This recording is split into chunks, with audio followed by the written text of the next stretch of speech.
Bonjour à tous. Aujourd'hui, nous sommes le mercredi 19 août 2026 et notre cher ami, notre frère Elijah Magnier est avec nous. Bon retour parmi nous, Elijah. Bonjour Nima, et merci de m'avoir invité. Elijah, il se passe beaucoup de choses. L'un des événements les plus, je dirais, étranges d'une certaine manière, mais pas tant que ça, c'est cette nouvelle confrontation, cette attaque israélienne contre la Syrie. Ils ont dit qu'il y avait un renforcement militaire. La Turquie essaie de faire quelque chose là-bas, et ils ont frappé la cible. On voit les images. On voit des explosions secondaires. Cela signifie qu'ils ont touché une sorte de stock de munitions sur place. Et nous avons eu la réponse de la Turquie. Elle dit que tout cela concerne Benjamin Netanyahou, qui essaye de tout faire avant les élections en Israël et de montrer qu'il contrôle la situation. Mais la réponse turque, c'était qu'il ne laisserait pas Israël déstabiliser la Syrie. Quelle est votre compréhension de ce qui se passe et de la manière dont les Israéliens attaquent la Syrie? Et d'un autre côté, on voit que la Turquie, quand ils parlent de ce qui se passe, ils sont très sérieux. Mais on ne voit aucune action de la part de la Turquie. Ils sont très mesurés dans leur comportement, dans leur réaction.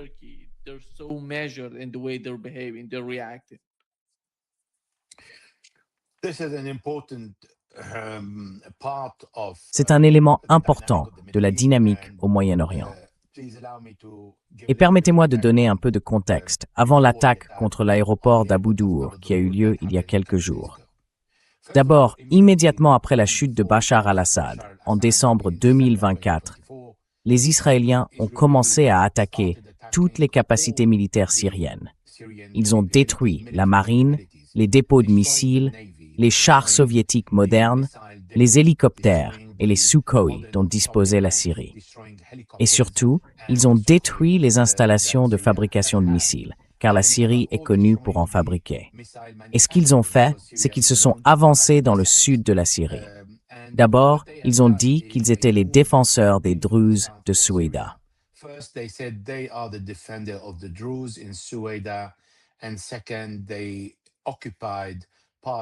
Et deuxièmement, ils ont occupé une partie de Quneitra et du mont Hermon de l'autre côté. Pas seulement le plateau du Golan, mais aussi le mont Hermon. Il se trouve à environ 50 à 55 kilomètres de la capitale, Damas. Ce que les Israéliens ont montré par leur comportement en Syrie. Je parle de Moshe Ya'alon lorsqu'il était ministre de la Défense. En 2011, il a dit « Nous préférons avoir Daesh à nos frontières plutôt que le Hezbollah iranien et l'armée syrienne. » Donc, tout cela concerne la sécurité d'Israël. Les Israéliens ont profité de la chute de Bachar al-Assad. Ils veulent s'assurer que la Syrie, qui a représenté pendant des décennies un défi pour la sécurité israélienne, ne soit plus une menace et même qu'elle ne soit plus considérée comme une armée.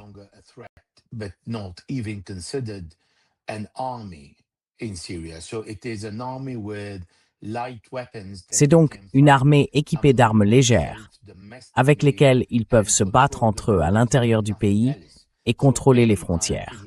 Mais rien de plus. Donc chaque fois qu'Israël veut occuper la Syrie, il peut simplement y entrer.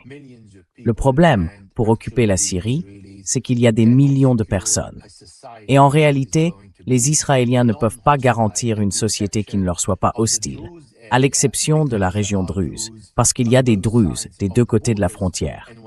Et quand les Israéliens ont annexé le plateau du Golan, il y avait des Druzes dans la région de Majd al-Shams et sur le Golan. Les Druzes syriens qui se trouvent aujourd'hui du côté israélien ont une identité israélienne, et certains servent dans l'armée israélienne.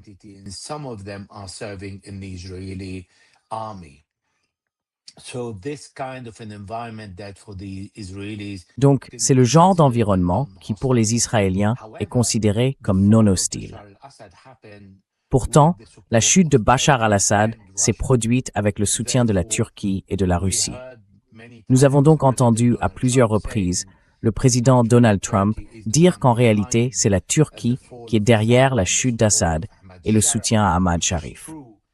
Ce qui est vrai à bien des égards, parce qu'Ahmad Sharif ne contrôlait qu'Idlib dans le nord-est et le nord-ouest, et la Turquie le soutenait. La Turquie a soutenu Al-Qaïda en permettant à Al-Qaïda pendant la guerre de traverser depuis la Turquie jusqu'à Kessab, au nord de Latakia, et d'attaquer l'armée syrienne.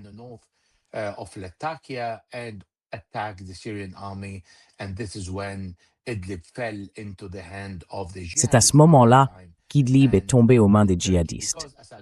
Et la Turquie, parce qu'Assad refusait de parler à Erdogan, a soutenu Ahmad al-Shara. De nombreuses forces étaient à l'œuvre pour soutenir la chute d'Assad.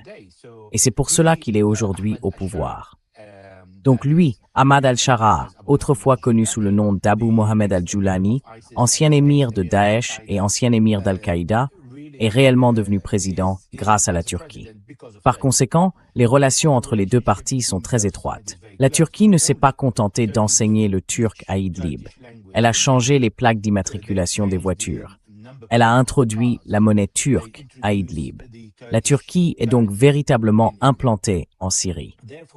Et le président Recep Tayyip Erdogan rêvait de récupérer ce qui appartenait autrefois à l'Empire ottoman, c'est-à-dire Alep. Il voulait l'industrie d'Alep.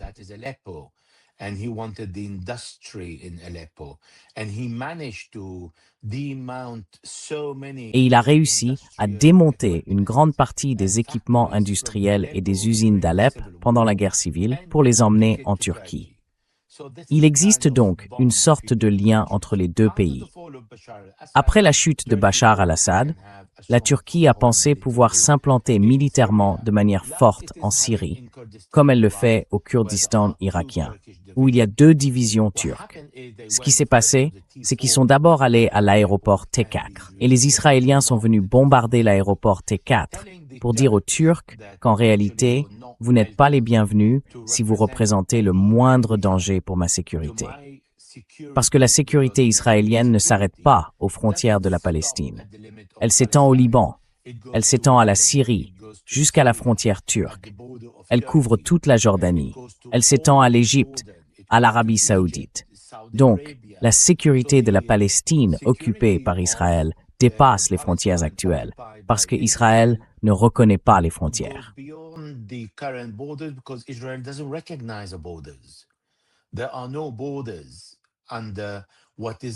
Il n'existe pas de frontières pour ce qu'on appelle, selon la définition des Nations Unies en 1948, un État d'Israël.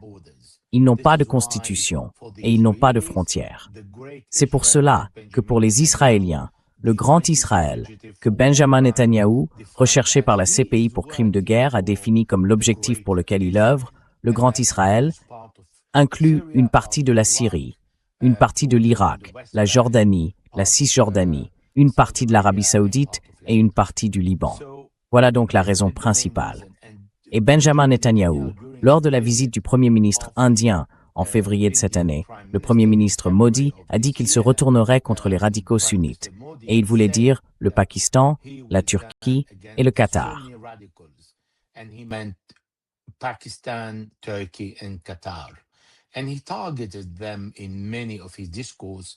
Et il les a pris pour cible dans nombre de ses discours, en les qualifiant de radicaux.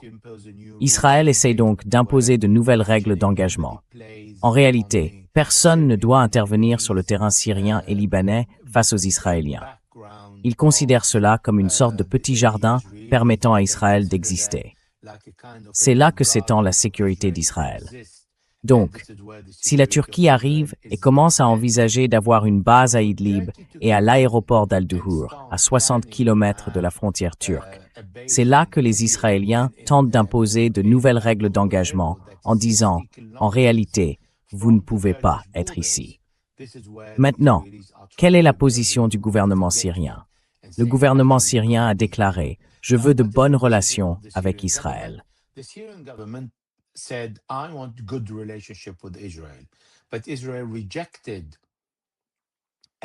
Mais Israël a rejeté cela, tout accord de sécurité avec la Syrie. Parce qu'un accord de sécurité signifiait le retrait des Israéliens de tous les territoires syriens occupés, y compris le plateau du Golan, le Golan syrien, qui a été offert en cadeau par quelqu'un qui n'en était pas propriétaire, Donald Trump, lors de son précédent mandat à Benjamin Netanyahou. Il a considéré le plateau du Golan comme un territoire israélien, et non plus comme un territoire syrien occupé par Israël, comme le définit l'ONU. Voilà donc le contexte qui explique pourquoi les Israéliens attaquent l'aéroport d'Al-Duhur, dans le nord de la Syrie, près de la frontière turque. Et il ne faut pas non plus exclure le fait que Benjamin Netanyahou a besoin de bombarder n'importe quelle cible à cause de ces élections. Ces élections reposent sur un parti à égalité, qui est à égalité.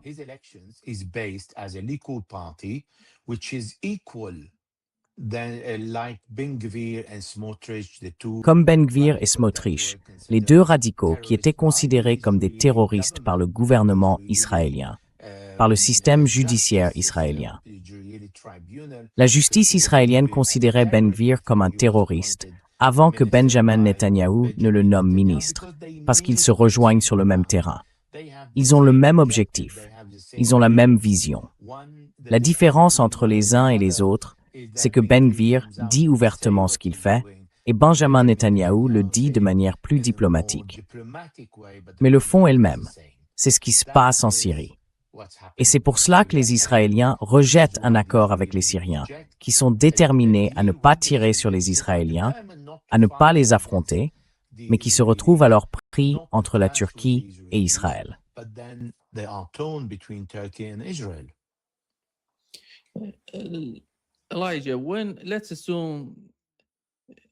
Elijah, supposons que Al-Jolani et les siens, le gouvernement syrien, demandent à la Turquie d'être présente, d'être une sorte de force pour aider à assurer la sécurité du pays. Tout ça. Et d'un autre côté, est-ce qu'on peut interpréter la présence de la Turquie en Syrie comme une occupation, de la même manière que celle d'Israël?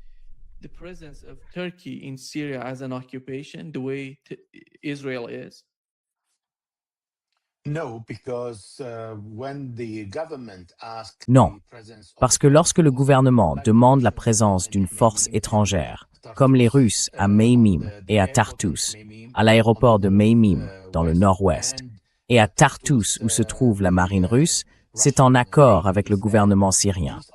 De même, quand les Iraniens sont venus en Syrie à la demande du gouvernement syrien, ce n'étaient pas des forces d'occupation.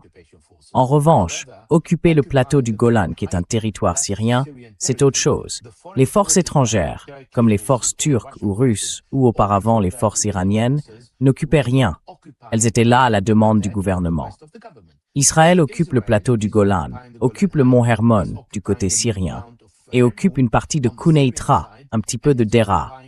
Ils occupent exactement 760 km², soit plus de 2 fois la bande de Gaza en Syrie. Oui.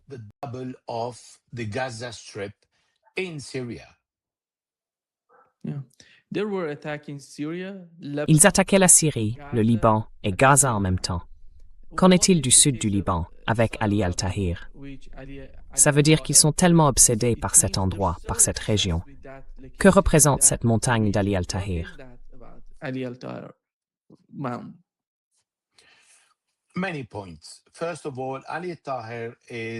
Plusieurs éléments. D'abord, Ali al-Tahir est rattaché à Nabateh, mais se trouve à environ 610 mètres d'altitude. Il surplombe donc le château de Beaufort, occupé par Israël, et il domine aussi l'ensemble de Nabateh, ainsi que de nombreux autres villages du sud du Liban. C'est donc une position très stratégique qu'Israël a occupée à Nabateh en 1982, lors de l'invasion israélienne du Liban. Ils ont quitté la zone après le retrait de l'an 2000. C'est donc déjà une position qui a été occupée dans le passé en raison de son importance stratégique. Deuxièmement, parce que le Hezbollah a des tunnels sous le mont ou sous les collines d'Ali al-Tahir. Et ces endroits sont très stratégiques pour le Hezbollah parce qu'ils comportent de nombreuses entrées et sorties.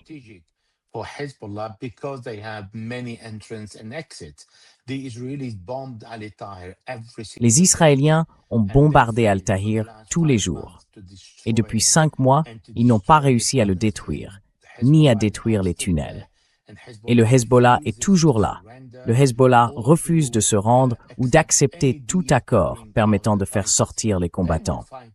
Ils se battront jusqu'au dernier homme. Au contraire, il y a quelques jours, il y avait un peu de nuages, parce que c'est un peu en altitude avec le changement de météo. Pendant plusieurs heures, le Hezbollah en a profité pour apporter beaucoup de renforts. Les Israéliens ne l'ont vu qu'au dernier moment, et ils sont devenus fous. C'est pour cela que de nombreux commandants israéliens ont essayé d'attaquer Al-Tahrir, et le Hezbollah riposte depuis la même position.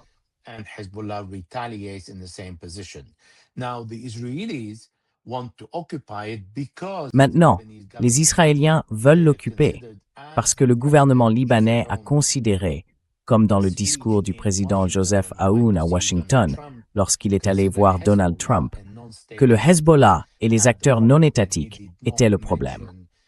Et il n'a pas mentionné les forces d'occupation comme étant un problème.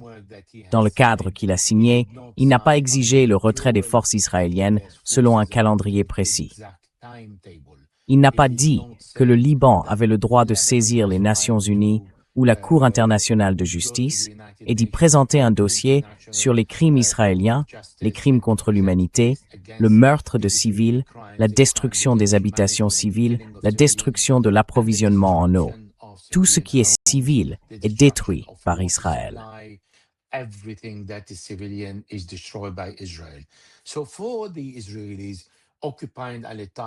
Pour les Israéliens, occuper Al-Tahrir est donc un moyen de négocier. Et c'est le plus important, parce qu'Al-Tahrir se trouve au nord du fleuve Litani. Or, le Hezbollah disait que, selon la résolution 1701 du Conseil de sécurité des Nations Unies, adoptée en 2006 après la guerre, il devait se retirer de toute la zone située au sud du Litani. En occupant une position au nord du Litani, Israël dira « D'accord, je ne quitterai cette position que lorsque le Hezbollah sera complètement désarmé au nord du Litani. » Ils veulent donc que le Hezbollah reste à au moins 60 km des frontières. Le problème, c'est que si le Hezbollah accepte, et il refusera, évidemment, cela voudra dire que le gouvernement libanais dira « Très bien, maintenant vous êtes dans la capitale. Pourquoi gardez-vous vos armes ?»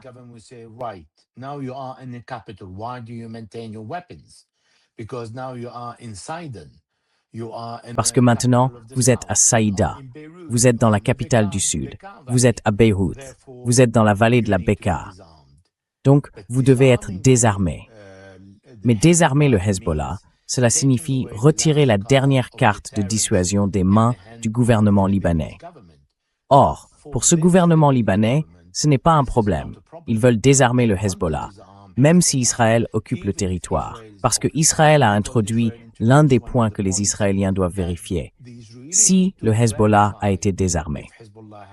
Concrètement, cette vérification signifie entrer dans chaque maison du sud du Liban, au sud du Litani, puis plus tard au nord du Litani, avec des forces étrangères. Cela veut dire que, sans mandat, ils peuvent aller vérifier dans chaque maison si les gens ont des armes, et ils veulent retirer ces armes.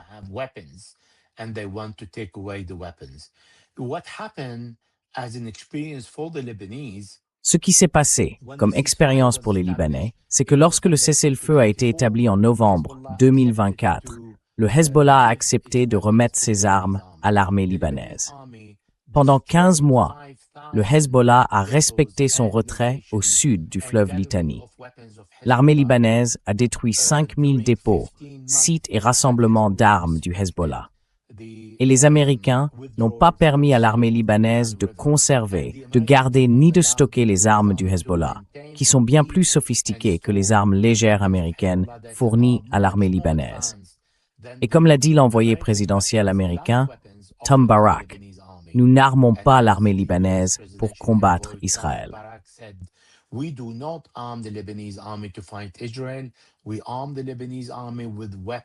Nous armons l'armée libanaise avec suffisamment d'armes pour mener une attaque contre les Libanais. Et il parlait du Hezbollah. Donc, que l'armée libanaise connaisse une guerre civile, qu'elle s'y engage et qu'elle se divise, ce n'est pas un problème. Mais elle ne doit pas représenter un danger pour Israël. Voilà ce qui s'est passé. Après 15 mois, en février 2026, quand les Israéliens sont entrés au Liban, ils n'ont pas trouvé de dépôt d'armes, parce qu'ils avaient été démantelés par l'armée libanaise.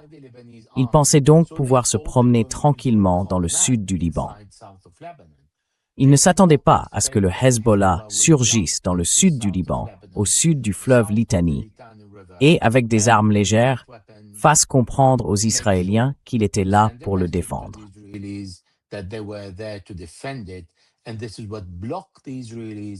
Et c'est ce qui a bloqué les Israéliens suffisamment longtemps pour que le Hezbollah puisse envoyer des renforts.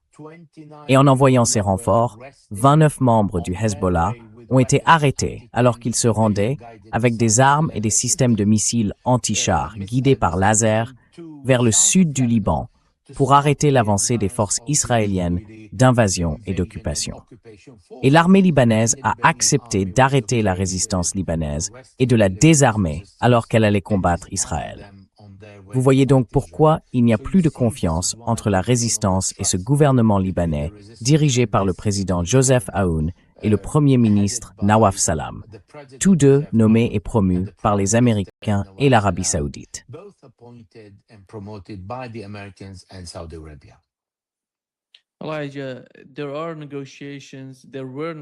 Elijah, il y a des négociations, il y en a eu.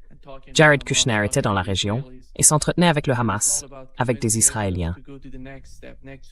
Et tout l'enjeu est de convaincre Israël de passer à l'étape suivante, à la phase suivante du document dit du Conseil de la paix, cet accord en 15 points. Hier, Fox News a interrogé Jared Kushner sur sa rencontre avec le Hamas. Il a déclaré qu'ils disent toutes les bonnes choses, mais que c'est une organisation terroriste. On ne sait pas s'ils respecteront ce dont ils parlent. We don't know if they're going to abide by what they're talking about. And on the other hand, it seems that Et d'un autre côté, il semble qu'ils essayent aussi de faire pression sur Israël pour qu'il accepte de passer à l'étape suivante. Comment voyez-vous la manière dont Donald Trump parle, négocie ou organise ce genre de réunion en utilisant Jared Kushner plutôt qu'un diplomate? D'abord, Jared Kushner est-il un diplomate? Cet homme n'est pas diplomate. Il ne fait pas partie de l'administration. Il n'occupe aucune fonction officielle dans l'administration Trump. Mais, au fond, vous voyez, cela devient une norme aux États-Unis.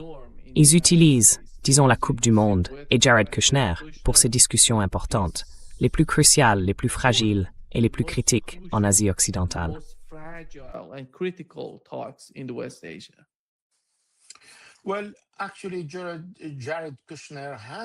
En fait, Jared Kushner a un rôle, parce que c'est là que Benjamin Netanyahou dormait chez ses parents lorsqu'il se rendait aux États-Unis. Son rôle, c'est donc d'être l'ami d'un ami très proche. Sa famille est très proche de Benjamin Netanyahou. C'est donc déjà un rôle positif pour Israël, et en particulier pour le Premier ministre Benjamin Netanyahou. Maintenant, concernant le point que vous avez mentionné, le fait est que les Américains, en envoyant Jared Kushner, veulent simplement dire qu'ils donnent suite à ce qu'a déclaré Benjamin Netanyahou, qu'ils rejettent complètement les 15 points énoncés par les Américains. Il était donc opposé à ces 15 points. Par conséquent, il ne soutient pas le plan américain pour Gaza. Voilà, c'est un premier point.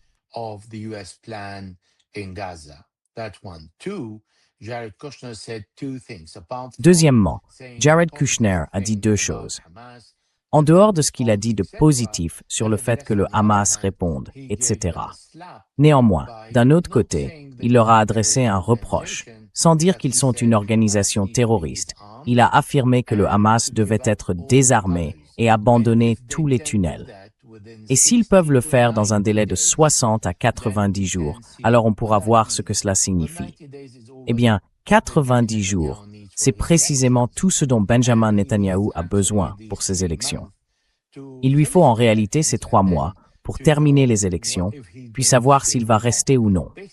En gros, les Américains sont allés dire aux Israéliens « Allez-y, faites ce que vous voulez ».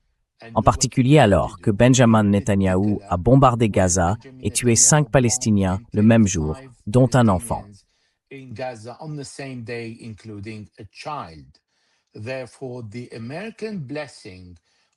Par conséquent, le feu vert américain à tout ce que Donald Trump décide de soutenir chez Benjamin Netanyahou va en réalité à l'encontre de ce que l'administration américaine présente et défend, en parlant d'une paix qui n'a jamais existé à Gaza depuis le cessez-le-feu. Depuis ce cessez-le-feu, il y a eu plus de 1600 violations et plus de 1042 Palestiniens ont été tués à Gaza.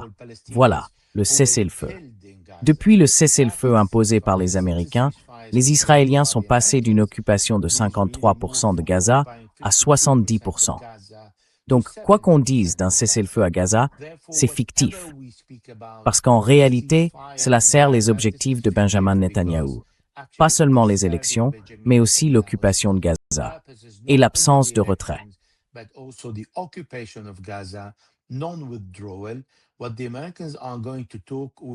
Ce dont les Américains vont vouloir parler avec Benjamin Netanyahou, c'est d'assouplir les choses, mais seulement pour permettre à davantage de camions d'entrer. Car, selon l'accord, 600 camions devraient entrer à Gaza chaque jour. Et Benjamin Netanyahou en autorise moins de 200. Les Américains servent donc maintenant de médiateurs pour que les images de famine des Palestiniens ne réapparaissent pas et ne viennent pas davantage ternir la réputation déjà très dégradée d'Israël en tant qu'entité génocidaire et armée la plus immorale au monde. C'est donc ce que les Américains essaient réellement de faire, blanchir un peu l'image ou empêcher que la réputation d'Israël ne soit encore plus abîmée. Mais la seule chose qu'ils font, c'est d'aggraver la situation, parce qu'ils montrent à quel point les Américains ne sont pas fiables et à quel point ils soutiennent le génocide israélien.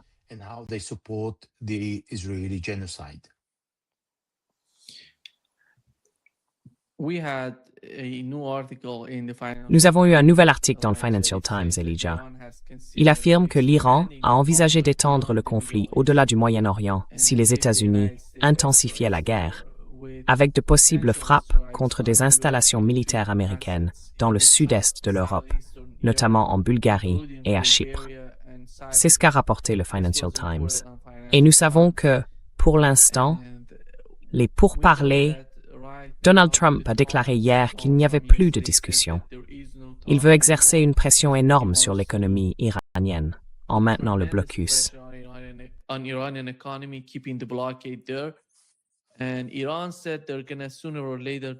Et l'Iran a dit que tôt ou tard, il allait lever ce blocus ou faire quelque chose militairement contre le blocus qui se déroule dans le Golfe Persique. Comment comprenez-vous la manière dont Donald Trump, d'une certaine façon, semble reculer? Il se contente de réduire la voilure, alors qu'il y a eu des attaques contre des pétroliers. Vous vous souvenez?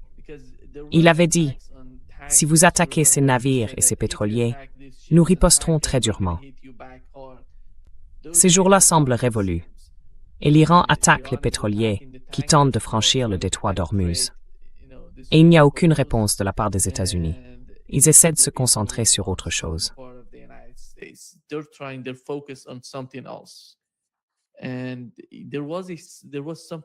Et hier, il s'est produit quelque chose de très étrange, selon ce qu'a rapporté le gouvernement des Émirats arabes unis.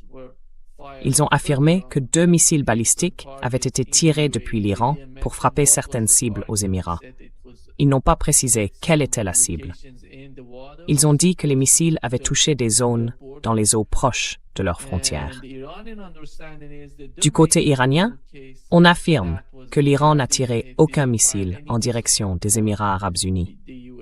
Et cela pourrait faire partie du plan de Donald Trump visant à rompre les relations entre l'Iran et les Émirats, à légitimer ce qui se passe, et là encore, à exercer une pression économique sur l'Iran, comme il prévoit de le faire.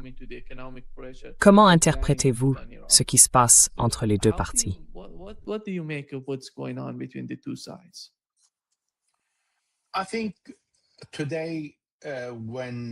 Je pense qu'aujourd'hui, quand Donald Trump, avant février 2026, quand Donald Trump impose des sanctions à l'Iran, et tous les présidents précédents, de Jimmy Carter jusqu'à aujourd'hui, ont tous imposé des sanctions à l'Iran.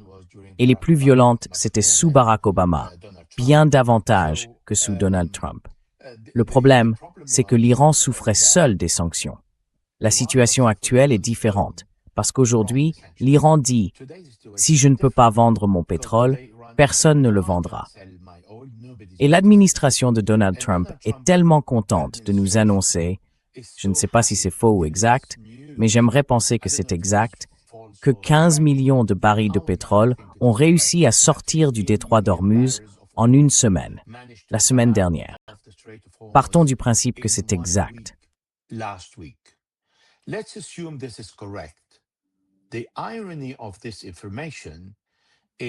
L'ironie de cette information, c'est un peu de mathématiques. Normalement, 20 millions de barils de pétrole passent par le détroit d'Ormuz chaque jour. Donc normalement, ça fait 140 millions de barils par semaine. S'il n'en sort que 15 millions, cela veut dire qu'il manque au monde 125 millions de barils par semaine.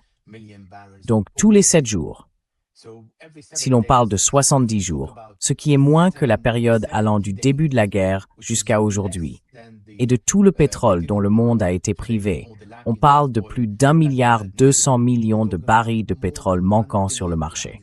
C'est une catastrophe. Le monde ne récupérera jamais cette quantité en 8 ou 9 mois. Donc, Donald Trump confirme en réalité que le monde entier souffre de son acte de guerre, car un blocus est un acte de guerre.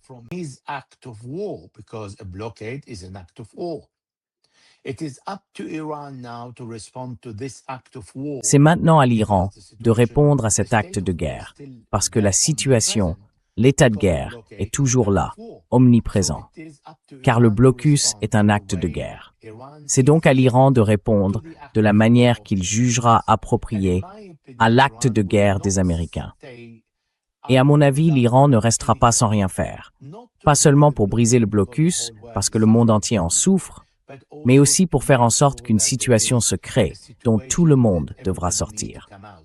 Jusqu'à présent, nous sommes passés d'un état de guerre, avec des échanges de missiles et des frappes, à une gestion de la guerre. Et maintenant, nous arrivons à une nouvelle stagnation de l'état de guerre, en conservant certains aspects de la guerre, comme le blocus et les attaques contre les tankers, lorsqu'ils empruntent un itinéraire non désigné dans le détroit d'Ormuz.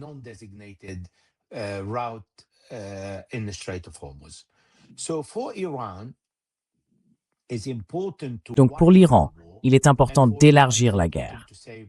Et pour l'Iran, il est important de sauver le Liban de l'occupation israélienne, parce qu'Israël détruit chaque jour davantage de maisons dans le sud du Liban. Il y a environ 270 000 Libanais déplacés à l'intérieur du pays qui doivent pouvoir rentrer et reconstruire. Et ils ne reviendront jamais, du moins pas dans les 10 à 20 prochaines années, sans une intervention iranienne, si l'Iran veut le faire, en élargissant la guerre afin qu'une globale soit trouvée au Moyen-Orient et que le premier paragraphe soit appliqué. Cela signifie la fin de la guerre partout, y compris au Liban, à Gaza et au Yémen.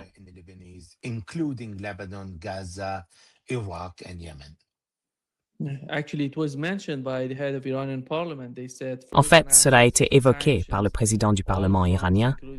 Ils ont parlé des avoirs gelés, des sanctions, de tous les fronts, y compris la Palestine, le Liban, de l'ensemble de ces questions. Mais d'un autre côté, Elijah, on voit que la région est confrontée à une question interne, la guerre entre l'Arabie saoudite et le Yémen, et la guerre au sein même du Yémen. L'Arabie saoudite envoie beaucoup d'armes. Le port de Mecca a été frappé par des missiles à de nombreuses reprises. Ansarullah les a frappés et a essayé de les couper de l'Arabie saoudite pour empêcher l'envoi de nouvelles armes. Voyez-vous la situation s'aggraver au Yémen ou la manière dont le Yémen, Ansarullah, répond à l'Arabie saoudite? Ils ont frappé de nouveau hier, encore une fois la raffinerie Jizan. Et jusqu'où l'Arabie saoudite ira-t-elle dans ce conflit? How far Saudi Arabia would go with this conflict?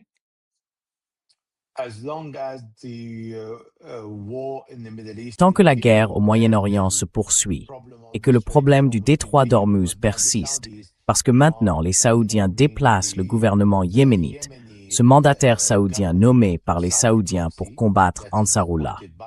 Et c'est là que les Saoudiens veulent maintenir Ansarullah occupé sur le plan intérieur. Cependant, Ansarullah peut combattre à plusieurs niveaux et sur plusieurs fronts. Ils peuvent donc combattre sur le plan intérieur les autres mandataires de l'Arabie saoudite et les mandataires émiratis. Et en même temps, ils peuvent maintenir le blocus dans le détroit de Bab el-Mandeb. C'est ce qu'ils font. Donc pour les Yéménites, cette fois-ci, c'est la dernière fois qu'ils peuvent accepter et tolérer les sanctions restantes qui durent depuis 12 ans contre le Yémen, imposées par les Saoudiens et leur coalition.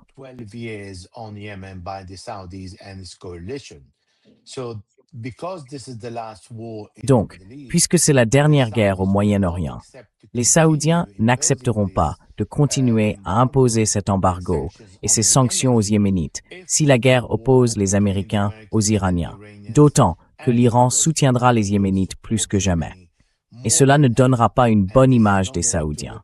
Au contraire, leur image sera très mauvaise. Je ne pense pas qu'il soit dans l'intérêt de l'Arabie saoudite de maintenir ce statu quo si la guerre entre l'Amérique et l'Iran prend fin. Malheureusement, on ne s'attend pas à ce que cette guerre se termine très prochainement. Et à mon avis, elle ne prendra pas fin sous le mandat de Donald Trump.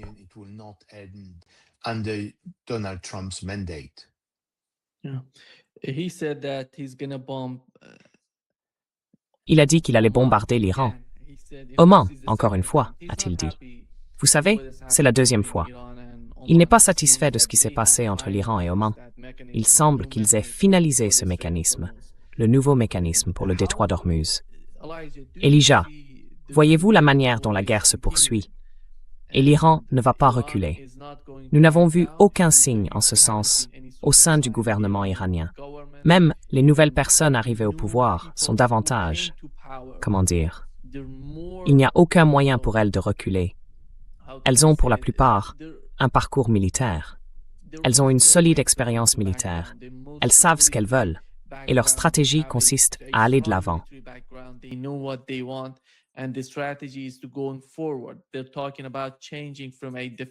Ils parlent de passer d'une stratégie défensive à une stratégie offensive. C'est nouveau, Elijah. Je pense qu'on l'a vu en Ukraine. On a vu une armée russe sur la défensive, n'est-ce pas? Et maintenant, regardez comment ça s'est produit en Ukraine.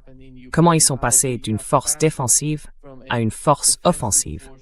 Et aujourd'hui, en Ukraine, ils se battent depuis plus de 5 ans. Et l'Iran parle de la même manière. Ils étaient totalement sur la défensive. Si vous revenez au premier cycle de négociation, avant juin 2025, il s'agissait surtout pour l'Iran de, vous savez, ils ne voulaient pas que cette guerre ait lieu. C'est pour cela qu'ils ont essayé d'aider. Ils essayent de s'adapter.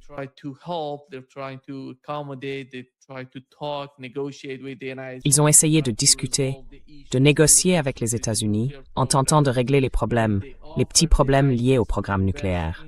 Ils ont même proposé aux États-Unis d'investir en Iran.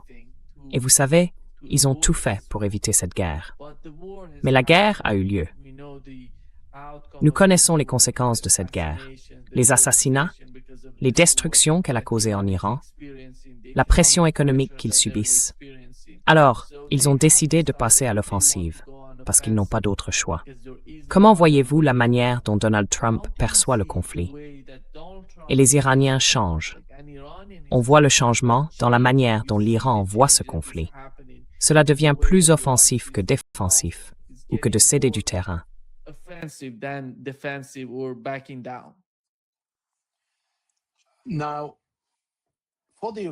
Maintenant, pour les Iraniens, c'est une question d'existence. Et après aujourd'hui, ils ne toléreront pas de laisser aux mains des Américains les moyens d'imposer des sanctions, de les lever, d'imposer un blocus, de le lever, de conserver leurs avoirs gelés, ainsi que les réparations de guerre. Les réparations de guerre sont flexibles. Le jour où l'Iran commencera à imposer des frais de navigation et récupérera toutes les dépenses de la guerre, c'est possible. Mais toutes les autres questions. Cela ne veut pas dire que l'Iran ne récupérera pas l'intégralité des réparations de guerre. L'Iran les récupérera, d'une manière ou d'une autre. Mais toutes les autres questions doivent prendre fin. Pour les Iraniens, il est impossible que cette guerre se termine ainsi.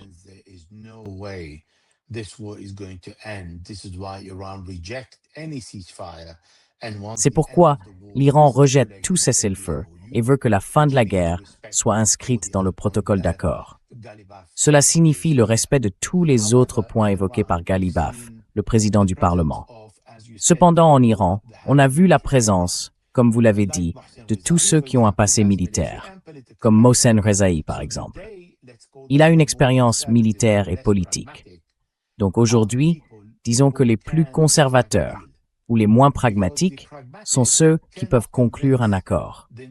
Parce que les pragmatiques ne peuvent pas convaincre les non-pragmatiques en Iran, en particulier ceux qui ont été endurcis par la guerre et par ses effets, et par la manière dont cette guerre, qui est illégale, a tué leurs dirigeants, les plus hauts responsables, les scientifiques, de nombreux civils, des écoliers, à Minab, et tant d'enfants au cours de cette guerre.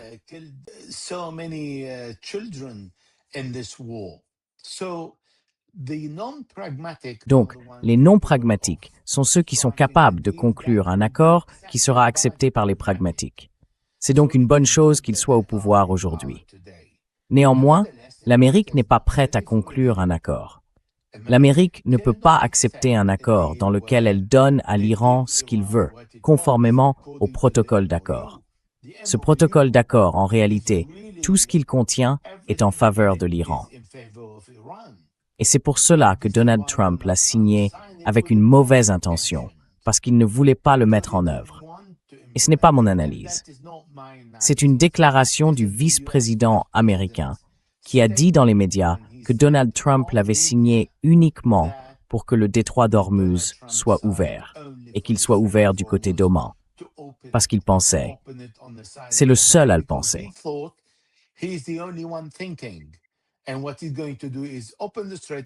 Et ce qu'il va faire, c'est ouvrir le détroit d'Ormuz depuis Oman et dire à l'Iran « Pas de chance, vous avez essayé et vous avez échoué.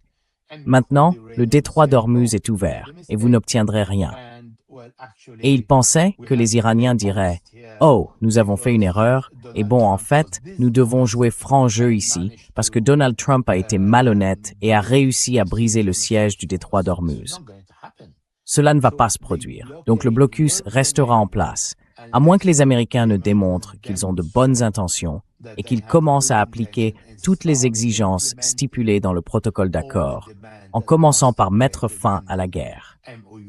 Sinon, comment Mohsen Rezaei, comment le grand ayatollah Saïd Mojtaba Khamenei peuvent-ils s'en sortir?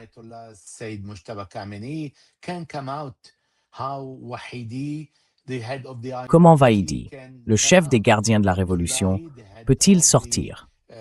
Le chef des forces conjointes et de la salle opérationnelle peut-il sortir?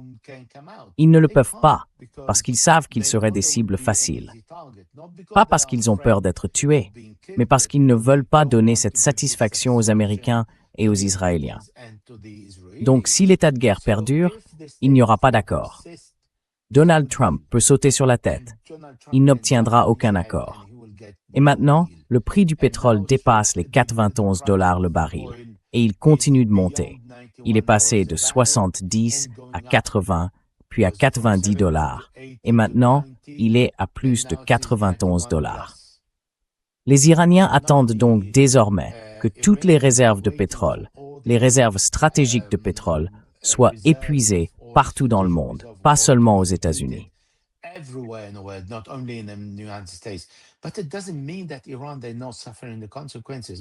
Mais cela ne veut pas dire que l'Iran ne subit pas les conséquences. Au contraire, les Iraniens en subissent les conséquences. L'économie iranienne va très mal. Mais la population de ce pays est résiliente.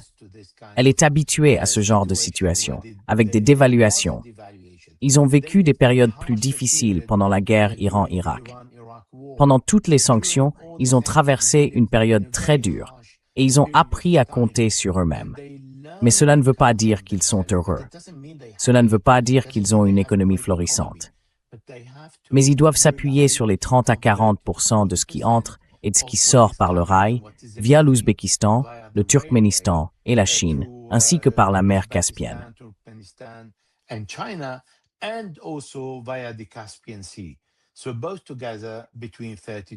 Donc les deux réunis, entre 30 et 40%, un peu moins d'argent. Et via la Turquie, par voie terrestre, l'Azerbaïdjan aussi. Ils ont donc adapté leur économie sous la contrainte et ils s'en sortent. Mais ceux qui crient sont surtout au sein du gouvernement de Massoud Pezeshkian, parce que ce n'est pas un diplomate, ce n'est pas un homme politique. Et il envoie le mauvais message à son ennemi en disant « Ah, vos sanctions fonctionnent. Continuez à faire pression parce que nous allons crier devant vous », sans comprendre que cette franchise est en réalité contre-productive, à mon humble avis. Mais ce n'est pas mon pays. Il est libre de dire ce qu'il veut. Moi, je peux simplement exprimer ce que je pense. Yeah.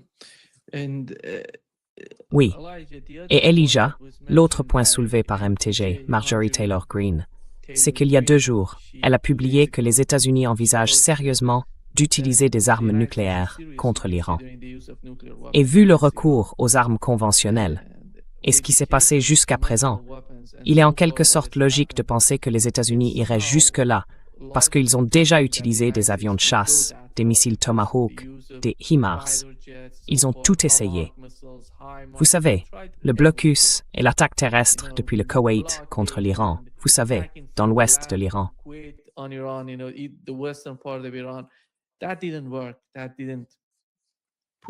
Ça n'a pas marché. Ça n'a pas exercé la pression que Donald Trump voulait exercer pour les forcer à capituler. Voici la décision finale de l'administration Trump, alors qu'il parle des bombes nucléaires. S'ils font ça, Elijah, quelle en serait l'issue? Est-ce que ça va changer la physionomie du conflit, la réalité du conflit? Ou est-ce que ça va faire entrer dans l'équation mondiale quelque chose de nouveau, quelque chose qui dépasse le conflit? Into the calculation in the world.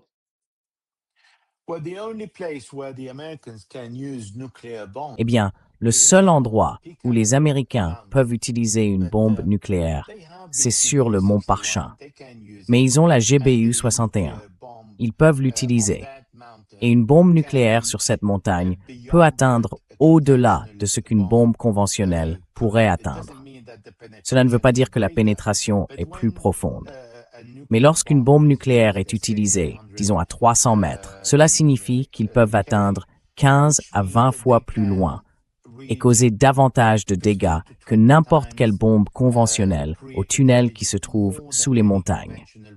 Eh bien, ces sites ont été construits dans ce but. Cependant, les Américains peuvent compter sur les radiations ou considérer cela comme un moyen de se retirer de cette guerre et d'y mettre fin, en pensant que ce serait suffisant pour que Donald Trump déclare victoire et que le monde entier soit accaparé par les informations et les nouvelles sur l'utilisation d'une bombe nucléaire pour la première fois depuis 1945. Eh bien, cela ne se passera pas ainsi.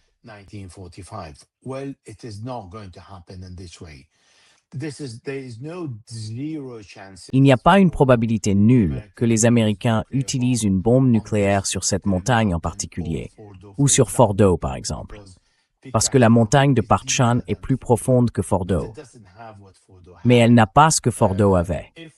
Si ce qui se trouve à l'intérieur de Fordo a été détruit, à Parchin, ils n'ont que des centrifugeuses. Donc premièrement, nous parlons du savoir-faire des Iraniens, qu'on ne peut pas éliminer. Deuxièmement, cela poussera certainement et définitivement l'Iran à se diriger vers la bombe nucléaire. Troisièmement, si l'Iran s'engage sur cette voie, l'Arabie saoudite, l'Égypte et la Turquie voudront elles aussi acquérir des bombes nucléaires. Tous ces éléments sont contre-productifs pour Israël. Par conséquent, ce n'est pas quelque chose que les Américains peuvent faire, car ils n'élimineront pas le programme nucléaire iranien.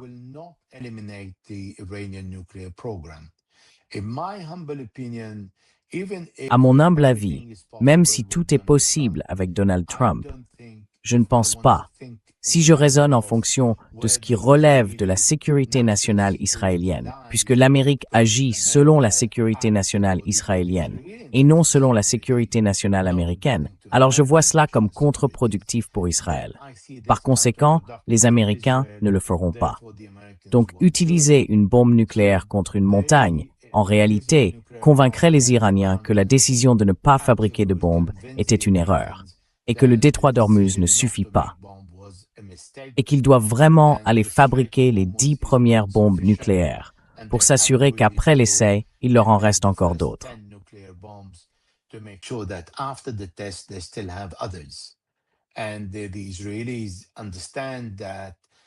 Et les Israéliens comprennent que si une ou deux bombes nucléaires sont larguées sur Israël, cela suffit à détruire Israël. Mais ce n'est pas ainsi que cela fonctionne, parce que tout repose sur la dissuasion.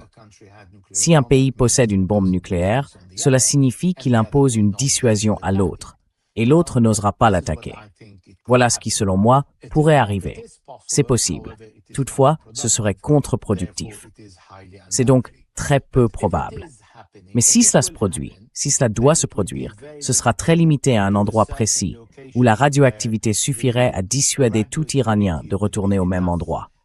Mais cela ferait en sorte que l'Iran construise un autre site, mieux protégé, et se dirige vers la bombe nucléaire.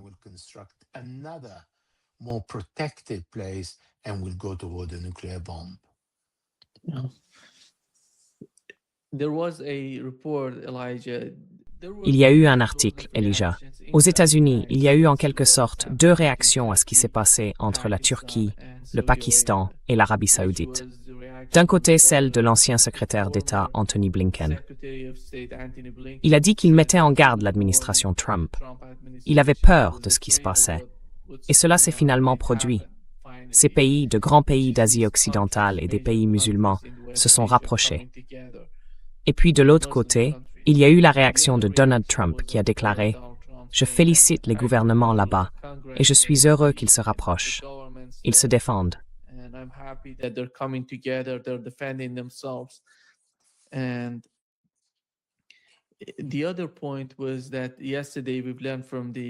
L'autre point, c'est qu'hier, nous avons appris par la chaîne israélienne 12 que Netanyahou préparerait un plan ou une sorte de feuille de route pour être prêt à attaquer ou à combattre la Turquie dans un avenir proche.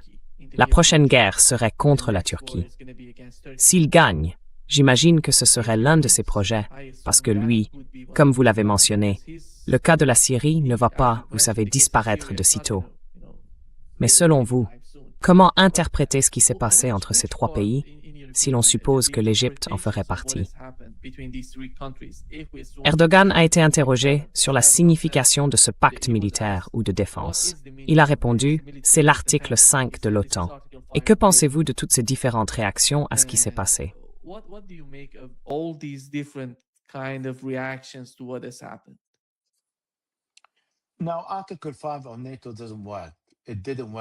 Or, l'article 5 de l'OTAN ne fonctionne pas. Il n'a pas fonctionné en 2018, quand la Turquie a abattu un avion russe à la frontière syrienne. La Turquie s'est alors précipitée vers l'OTAN en criant à l'aide, et l'OTAN a répondu « Désolé, il s'applique quand nous jugeons cela plus approprié, pas quand vous le voulez. » C'est pour ça que l'article 5 est très flexible, et que son interprétation varie vraiment d'une situation à l'autre. C'est très clair. Cela dit, comme vous le savez, les lois internationales, comme toutes les lois, peuvent toujours être discutées. Ce n'est donc pas quelque chose derrière quoi la Turquie peut se cacher. Mais la Turquie n'est pas le Venezuela. La Turquie n'est pas la Syrie, ni le Liban. C'est un pays qui fabrique des armes, des drones et beaucoup d'autres choses. C'est aussi un très grand pays, avec énormément de ressources. C'est le deuxième pays le plus puissant de l'OTAN, même sans l'article 5. Et ce n'est donc pas quelque chose que les Américains aimeraient voir, un affrontement entre les Turcs et Israël.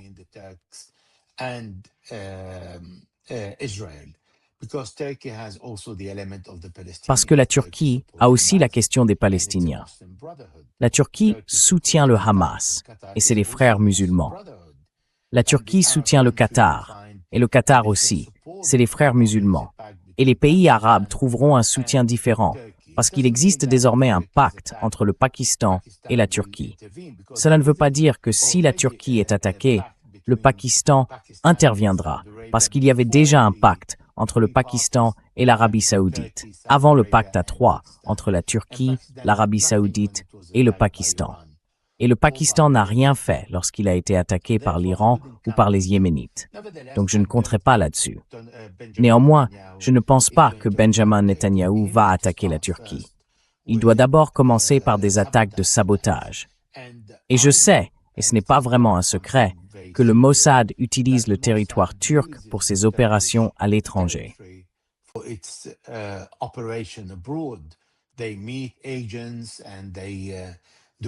Ils rencontrent des agents et mènent beaucoup d'activités en Turquie. Et ils y sont autorisés, sous l'œil vigilant de la Turquie. Les services de renseignement turcs profitent donc de la présence du Mossad pour les surveiller et s'assurer qu'ils peuvent interrompre leurs opérations quand ils le jugent nécessaire. Mais tant qu'on ne voit pas le début d'attaque contre la Turquie sur son propre territoire, rien n'indique que ce soit qu'Israël va s'en prendre à la Turquie. Et je ne pense pas qu'Israël veuille, ni même puisse, affronter la Turquie. L'armée turque a la même taille et les mêmes capacités. Au contraire, ce serait une bénédiction pour l'Iran, car l'Iran irait certainement soutenir la Turquie, même si la Turquie n'avait pas soutenu l'Iran. Mais ce serait l'occasion pour la Turquie et l'Iran de s'unir contre un ennemi commun.